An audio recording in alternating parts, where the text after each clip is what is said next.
I'm someone who always got ill all the time. I caught anything going. And you could even ask my mother, when I was a kid, I would catch everything going, to the point where I even got in trouble at school. They were sending through these threatening letters about my attendance because I was having so much time off for sickness. And that got to the point where my own mother questioned whether I was faking being ill just to have time off of school. And as a child, that upset me, to be honest, because I never thought that my own mum would catch on and realise that I was faking it. But no, I'm only joking. In all seriousness, I did get ill a lot and it was really bad. And this is the other thing. Up until I started this diet, and that's why I make these videos about this diet, because it has changed my life completely. I am a different human now. This is a different existence for me. I would get stuff that other people had and I would get it way worse than them. And it wasn't that I was pretending to be ill for sympathy. I was someone who would retreat to my room and just wait to recover. I wasn't doing it for sympathy. I genuinely would get it a lot worse. It's like during 2020, when COVID was going about, both of my parents are vulnerable people. My dad has some severe health problems, not similar to mine, different things. And my mum has had cancer twice. Both of them were considered vulnerable people. We was worried about them getting it. But when we did get it, they weren't affected that badly from it. But I was the one who was stuck in bed with it. For them, it was just a cold. I was really, really ill with it. And I got it twice and I was really ill both times. So I always knew something was off. And it's like I said before in the other video about the sleep thing. You know, I'd noticed that others would be able to not sleep and they would be okay. I don't sleep and I would feel utterly terrible. Illnesses, I would catch every single thing going. Now, I told the story about when I went to the conference in York. And when I went there, there were so many people I was talking to who were clearly very unwell. People coughing and sneezing all over the place. And because of my existence up until this point, anytime I experienced that, it was a clear sign that I was going to also now get ill. And so I went home from there expecting to get ill, given that I hadn't slept at all during that whole thing. Very, very little amount of sleep during that whole trip there, because of the cramping in the calf and stuff like that, which I shared in another video. I figured I'm definitely going to get this. And I got home and I never got ill. And I thought that was odd, but maybe coincidental. But then I had multiple experiences after that where I'm out and I'm mixing with people and people are ill and I'm expecting to get it and I don't get it.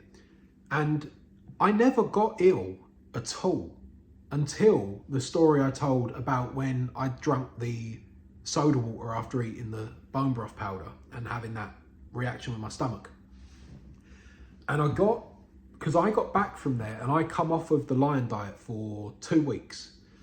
I didn't stay strictly on the Lion diet because that scared me off it. It had nothing to do with the Lion diet, but it scared me off it. And I thought I need to get food that my stomach will easily digest. I thought I don't want to put any more pressure on it after what's just happened with this like reaction of the soda water and the bone broth. I'm like, I want to just make sure everything I put in my stomach, it can really easily deal with. So I started eating strawberries, bananas, cucumber, coconut, pineapple, watermelon, and white rice.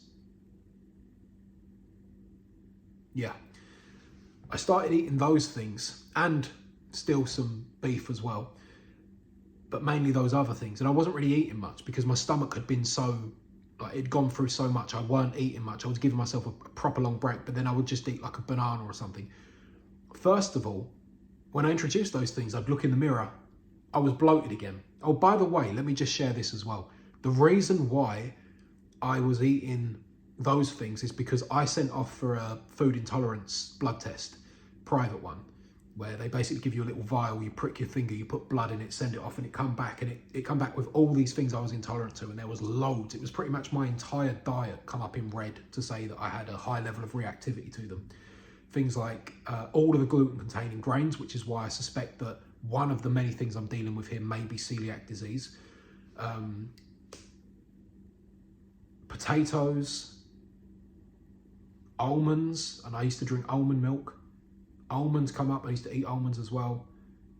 There was so much stuff, all the stuff that I ate.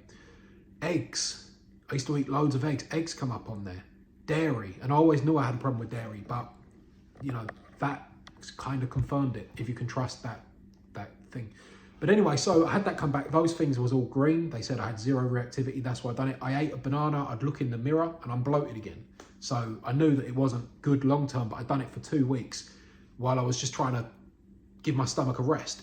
In hindsight, I would have probably given my stomach more of a rest had I continued on the lion diet. But when you go through something like that and you've heard for years that meat is hard to digest, you're worried what's actually gone on in your stomach.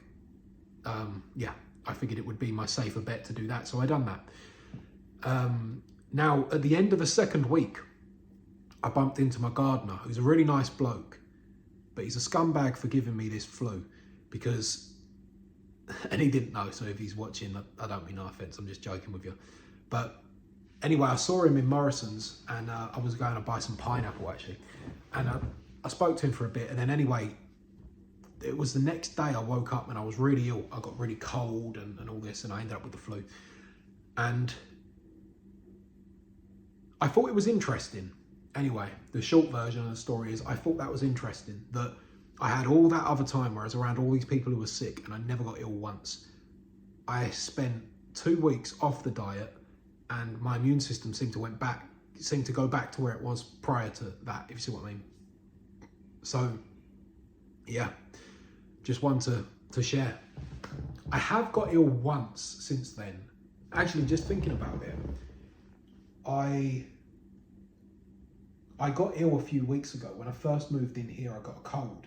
And that's the first time I've got a cold. And that might sound like a bit ridiculous to even bring up because most people get colds all the time. But I say it because I don't. I stopped getting ill. When I went on the lion diet, I didn't get ill anymore. And so I caught that cold when I moved here, and I had been getting like 2 hours sleep a night because it was a lot of effort to move in here and move out of the other place and get everything sorted. I had to do it under pressured circumstances. And the geezer that helped me move in, he had a cold, and I called it off of him. And I had that for a few days. But that's the only time I've got ill while on the lion diet. And to be fair, I'm not even on the lion diet anymore. I'm mainly on a carnivore diet. I eat a lot of pork loin, I eat a lot of beef, ribeye steak, I eat liver, lamb's liver. But I also have coconut water now, and I have more honey than I should. So I'm not purely carnivore, but I've never ever got an illness while I was just eating beef. Not once. So it's one to bear in mind. Do you have a weak immune system like I did? Because if you do, the lion diet made a huge difference to me.